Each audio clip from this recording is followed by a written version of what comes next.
Alright, so this is an Elrick fretless bass made by Rob Elrick. He's a luthier from back east, I believe Chicago, the Chicago area. This is an Elrick Gold Series Standard bolt-on. Bolt-on, see? So it is a 5-string, has a 35-inch scale neck. It is lined, so it's fretless, but it has lines, which helps me tremendously to play in tune, or I try to play in tune. So I'm going to go over some of the features on this bass. I'm basically going straight out of my bass into a Mark bass, Little Mark bass head, set flat, and an Aguilar 112 bass cabinet, an Aguilar GS 112. So straight out of the bass, right into the amplifier, to try to catch the purest tone, which I'm sure is affected a little bit. Microphone stuff, but it'll give you an idea of what the bass sounds like flat, set flat. So basics of this bass: the body is made out of ash, and it is a very light bass. So it's a very light piece of ash. It is flamed, has a slight flame to it, very beautiful. The workmanship is pretty incredible on this bass. The control cavity cover is cut out of the actual back of the bass. So as you can see, top-notch quality work here. It is a maple neck, 2-piece maple neck. Alright, and we go to the front, and we have a pink ivory fretboard. Pink ivory, I've had several fretless basses, and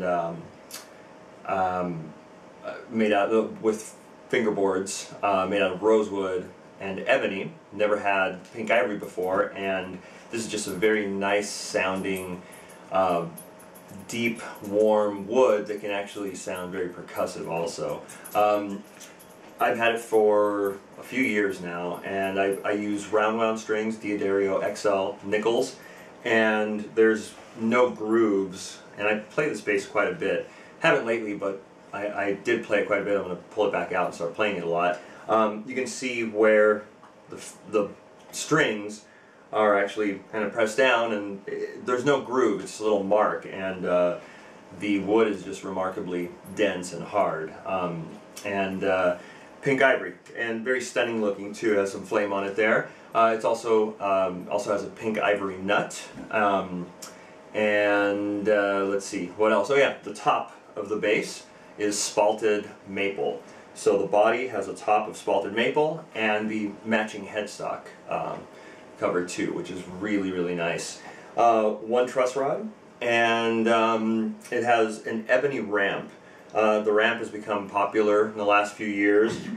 Gives you the sensation of having something right under the strings, almost an extension of the pickups. So when you're playing over a pickup, you can feel that pickup underneath the string. This gives you the same sensation.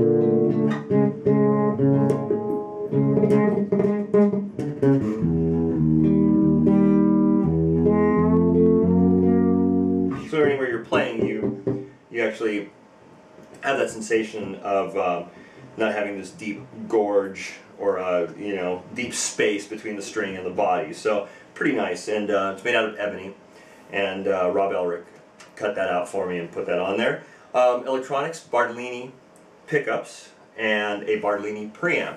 This preamp happens to be the NTMB. It's a 3-band preamp, treble, mid, and bass. And Rob Elrick's basses generally have the same electronic layout. So the first two knobs here are, on this bass, set up volume for the front pickup, for the neck pickup, volume for the bridge pickup. You can also have it set up master volume and panning. I kind of like the control of each pickup.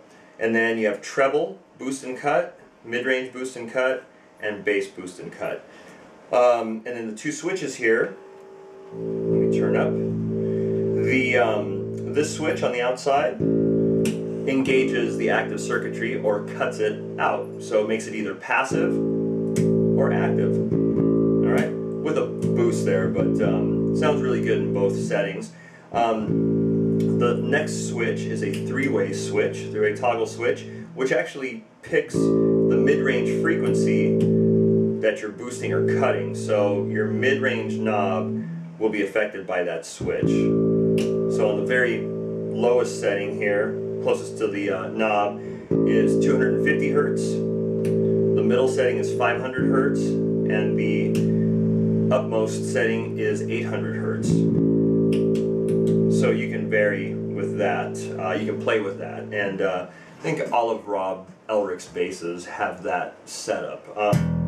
This bass is also, it's very punchy.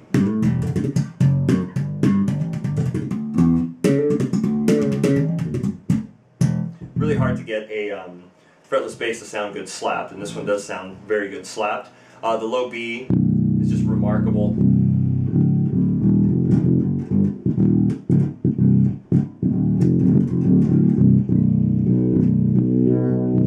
You know, pretty incredible, stout sounding low B. So, which can definitely be attributed by the workmanship, or to the workmanship, and just the you know, the 35-inch scale. But I've had 34-inch scale basses that have a very, very good low B.